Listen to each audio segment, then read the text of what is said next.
안녕하세요. 배신의 장미입니다. 오늘의 사연 시작하겠습니다. 너무 밝은 빛은 주변을 흐리게 만들곤 합니다. 그래서 눈이 멀어버리는 어처구니 없는 일을 당하기도 하죠. 앉은 자리에서 눈 베이고 코 베었던 여자입니다.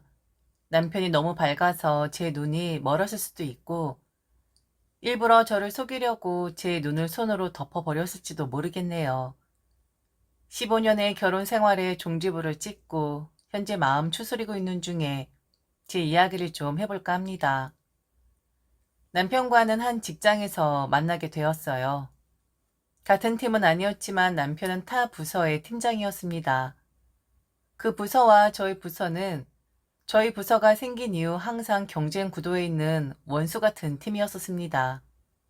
왜 이러한 경쟁 구도가 생기게 되었는지는 기술의 발달이라고 말씀드리고 싶네요.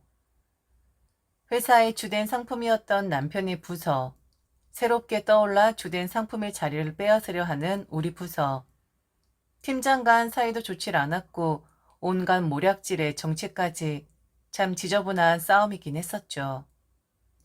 있지도 않은 사실을 실제인 것 마냥 퍼뜨리고 나중에 그것이 설령 거짓으로 밝혀진다 해도 낙인을 찍어버리는 무서울 정도로 비열하게 경쟁을 하는 부서이긴 했습니다.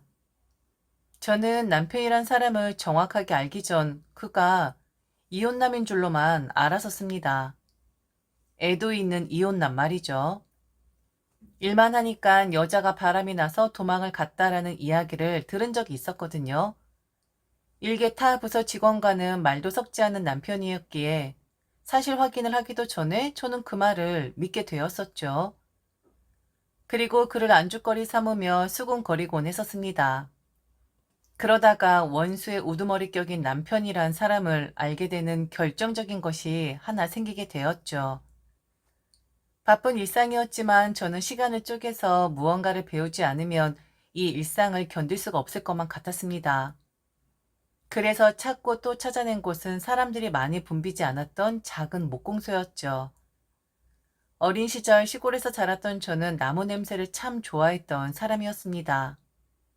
나무 냄새 싫어하는 사람들이 어디 있겠냐마는 대학 때부터 서울로 올라와서 치열하게 살면서 찌들고 오염되어 버린 삶을 살았었는데 유일한 제 낙이 그거였었어요. 얼른 직장 때려치울 만큼 돈 벌고 나면 꼭 다시 본가 근처로 가서 나무와 관련된 일을 하겠노라고요. 우습게도 일주일에 한 번씩 로또를 사면서 퇴직하는 그런 날을 꿈꾸기도 했었던 것 같습니다. 우리 같은 일개 회사 직원들 인생은 어차피 로또 아니면 답이 없다라는 것을 잘 알고 있었으니까요.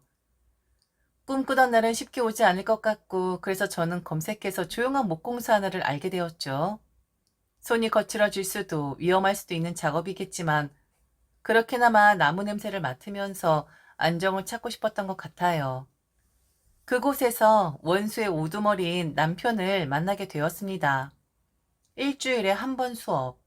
보자마자 그 사람이라는 것을 알았지만 일부러 아는 체를 하진 않았어요. 그도 저를 본 듯했으나 저를 모를 수도 있고 다음 수업에 알아서 참여를 안 하겠지라는 생각 때문에 그랬던 것 같긴 합니다. 하지만 다음 수업에도 여지없이 그는 참여를 했고 결국 우리는 얼굴을 보며 인사를 할 수밖에 없었죠. 거의 반강제적이나 다름없었어요. 끝까지 모른 채를 하던지 아니면 두 명 중 한 사람이 안 나오기를 바랐었는데 이게 바로 인연이 아닐까 싶습니다. 떼어내려고 피하려고 해도 어쩔 수 없이 마주치게 되는 그곳에서 수업을 하면서 남편이란 사람에 대해 자세히 알게 되었죠. 남편은 말수가 매우 적은 사람이었고 그리고 애딸린 이혼남이 아니더군요. 처음엔 제게 거리를 딱 두길래 역시 이혼남이구나 싶었는데 아니더라고요. 결혼은 일을 너무 열심히 하느라 시기를 놓쳤다고 했고 그리고 자신의 처지가 결혼하기에 그렇게 좋은 상황은 아니다라는 말을 했었습니다. 아버지는 편찮으셔서 지금 병원에 계시고 그 아버지를 전적으로 어머니가 돌보고 계신데 병원비도 만만치 않게 나가고 있고 아들로서 부모님에게 도리를 하다 보니 모아놓은 돈도 그리고 여자를 만날 여유조차 없었다 그러더군요. 그땐 안쓰러웠어요. 이 사람에게 내가 힘이 되어주고 싶다라는 얼토당토한 오만함까지 생길 정도로 내가 이 사람을 밝은 빛으로 구원해주고 싶다라는 생각을 했었더랬습니다. 실상은 가슴에 로또 품고 일확천금을 바라는 주제의 말이죠.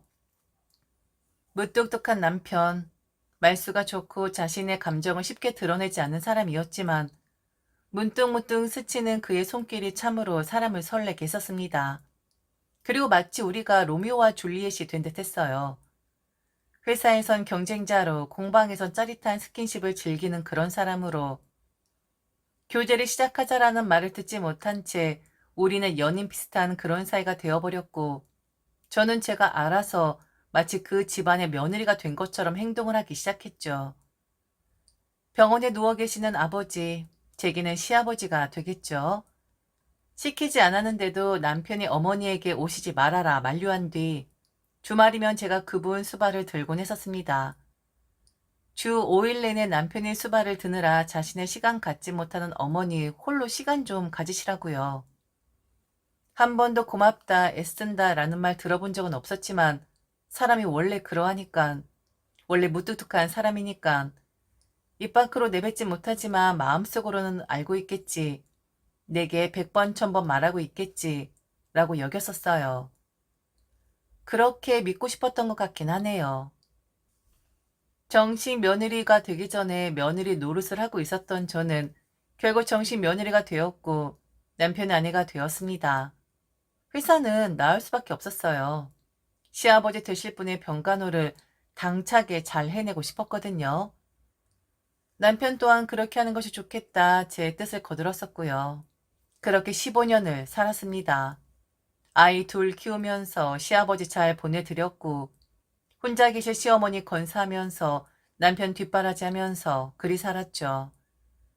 남편은 첫 아이가 태어날 해에 회사를 관두고 자신의 회사를 차렸고 저는 그래도 함께 일했던 적이 있었으니까 제가 도울 수 있는 선에선 물심양면 뒷바라지를 아끼지 않았죠. 버겁다고 생각을 한 적은 없었습니다. 내가 선택한 길이었고 한번 다정하게 말을 하는 사람은 아니었지만 그래도 그와의 사이에서 아이도 둘이나 낳고 나름 좋은 며느리인 척도 하면서 그렇게 부족함 없이 살긴 했었으니까요.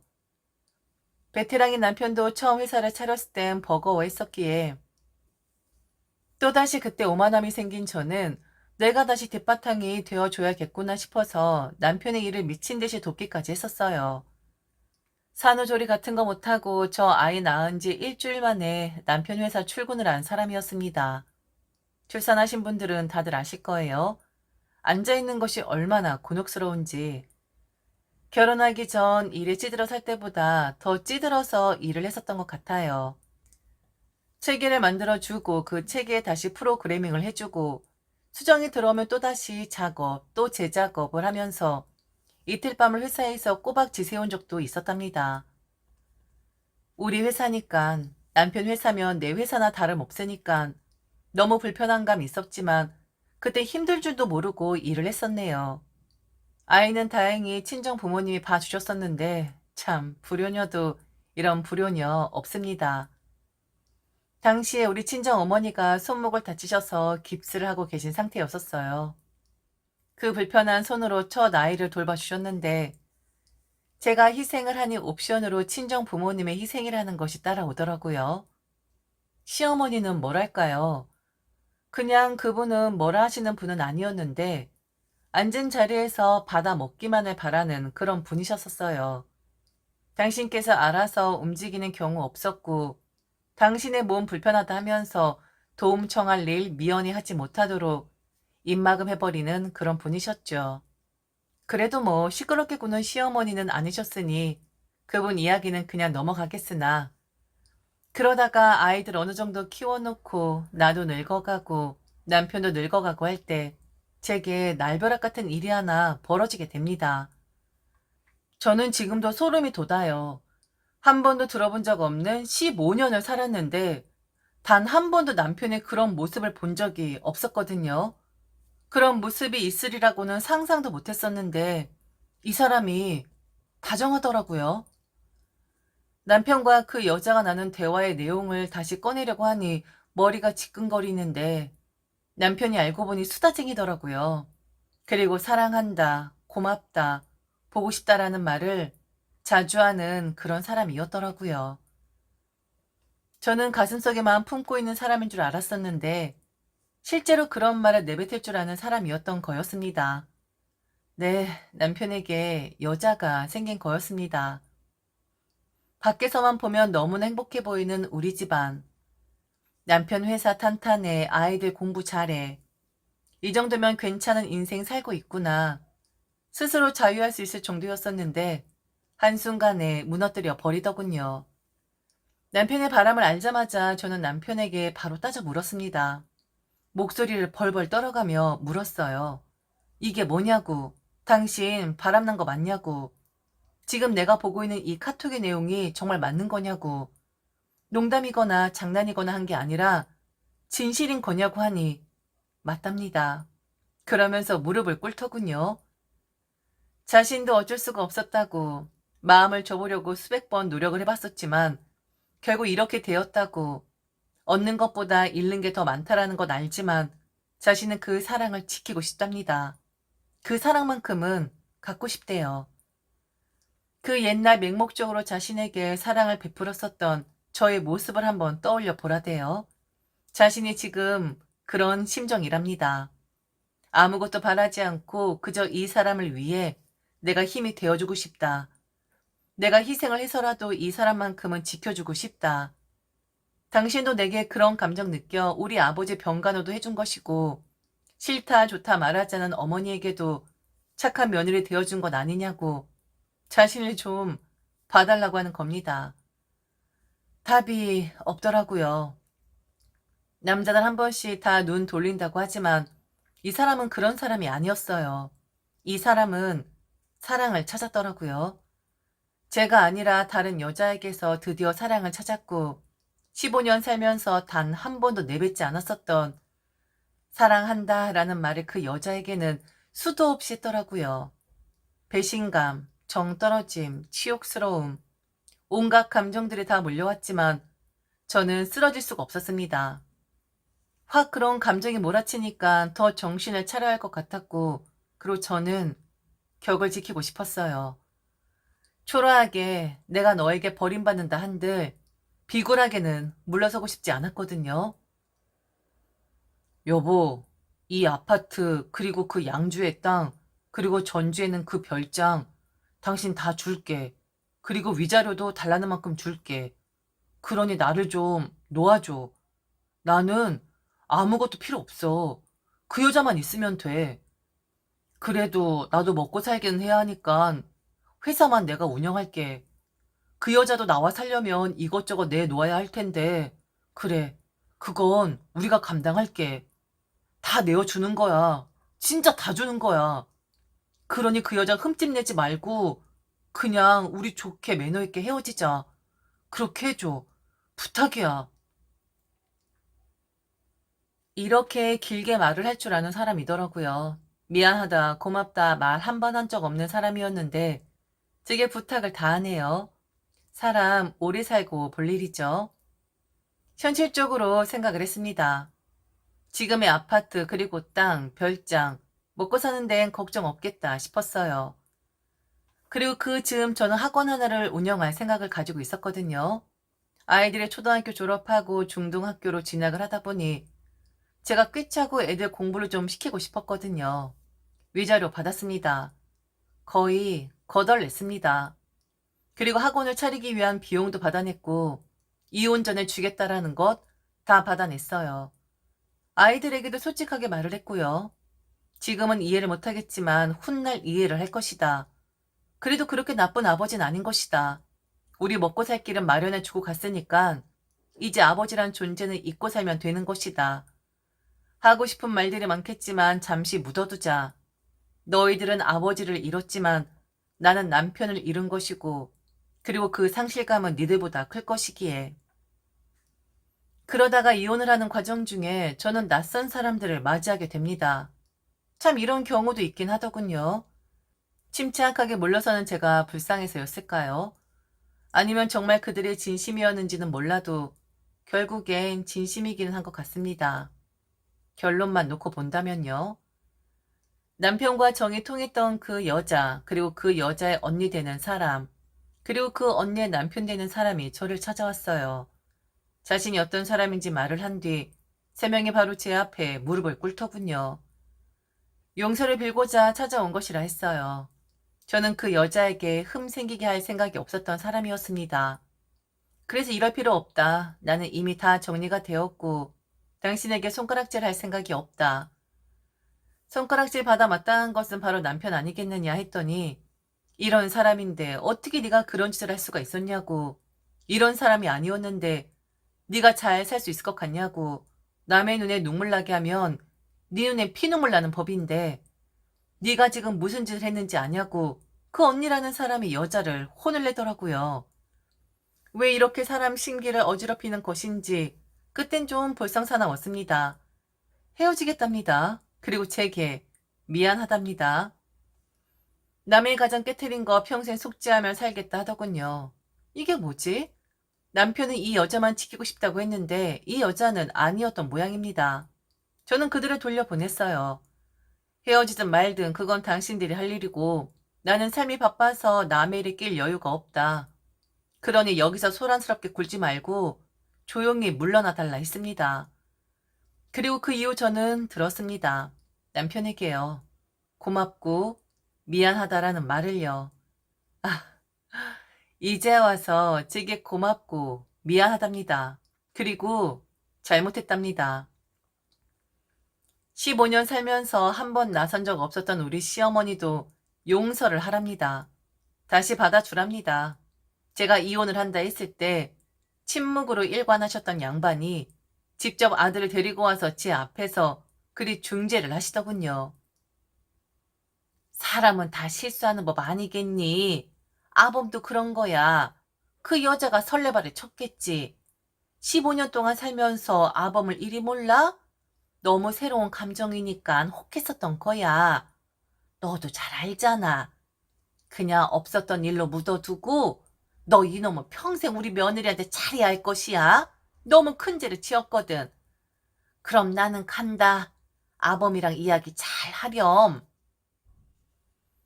남편은 고개를 숙이고는 제게 용서해달라 했습니다. 만일 예전에 그런 말을 들었다면 그래요. 당신을 용서할게요 했을 거예요. 그런데 남편이 저를 찾아오기 전 저를 먼저 찾아온 사람들이 있었잖아요. 그 여자, 그리고 그 여자의 식구들. 그 여자와 헤어지고 나니 꽝 대신 닭이구나. 다 내어주었으니 지 혼자 살길 막막하니까 이제 와서 미안하다, 용서해달라 하는구나. 바로 알 수가 있겠더라고요. 처음이었습니다. 남편이 그렇게 작아 보이기는요. 한없이 초라해 보이기는요. 용서해달란 말은 너무 늦지 않았나? 왜? 그 여자가 헤어지자고 하디? 그 여자는 모르겠지만 그 여자의 언니와 형부라는 사람들 만만치 않아 보이긴 하더라. 뭐? 당신 그 사람들 만났었어? 어떻게 그 사람들을 만났었던 거야? 그들이 나를 찾아왔었어. 한바탕 눈물을 쏟고 사죄하겠다 어쩌겠다 하는데 정신이 좀 없긴 했었지. 여보, 나는 우리가 젠틀한 사이였으면 좋겠어. 그런데 지금 당신 이렇게 나한테 이제 와서 미안하다, 용서해라. 게다가 어머니도 그래요. 한마디 없다가 지금 와서 이렇게 중재를 하고 든다는 이것 자체가 그래, 양아치 같아. 당신 양아치 아니잖아? 이건 다 당신이 만든 거야. 그 여자를 위해선 다 이뤄도 상관없다 했잖아? 자신의 인생을 걸고서라도 갖고 싶은 사랑 한번 해본 거라면 설령 갖지 못한다 하더라도 만족해야지. 지금 와서 차선책한테 껄떡대면 그건 사람으로서 할 짓이 아니지. 안 그런가? 나가, 지금 당장. 당장 내 집에서 당신 어머니 그리고 당신 나가줬으면 좋겠어. 그리고 우리 다시는 보지 말자. 나는 오늘부로 절대로 당신 보고 싶지 않을 것 같거든? 여보, 미안해. 진짜 잘못했어. 그래, 며느라. 한 번만 용서해라. 아니, 실수할 수도 있는 거잖아? 어? 아범이 이렇게 빌잖니? 아범이 언제 비는 애였었니? 저는 조용히 전화기를 들었고 근처 파출소를 검색했습니다. 그리고 지금 무단으로 침입한 사람들이 있는데 좋게 가시라고 해도 가시질 않는다. 이것 좀 해결해 주셔라 라고 통화를 했죠. 버티다가 경찰이 오자 그들은 나가게 되었고 그날 저녁 저는 정말 많이 울었습니다. 슬퍼서? 괴로워서? 아니요. 제가 너무 창피해서요. 제 인생이 너무 창피해서 이 정도 남자였는데 15년을 살았다라는 게 너무 화가 나서요. 지금은 마음을 추스리고 학원을 준비 중에 있습니다. 함께 살던 집이 워낙에 컸던지라 정리하고 작은 집으로 옮겼고 제 마음 추스리면서 아이들 마음도 추스리려 하고 있어요. 그들의 소식은 모릅니다. 알고 싶지도 않고 알려고 들지도 않았어요. 아이들도 겁을 하다 보니 아마 영영 볼 일은 없을 듯한데 참 사람이 제일 무섭네요. 어떻게 그럴 수가 있었던 건지. 바람이라니 한 번도 상상해 본 적 없는 일이었는데 제가 너무 빛에 가려서 눈이 어두웠었나 봅니다.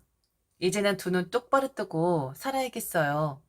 더 이상 빛에 가려 눈먼 사람 취급 안 당하고 싶거든요.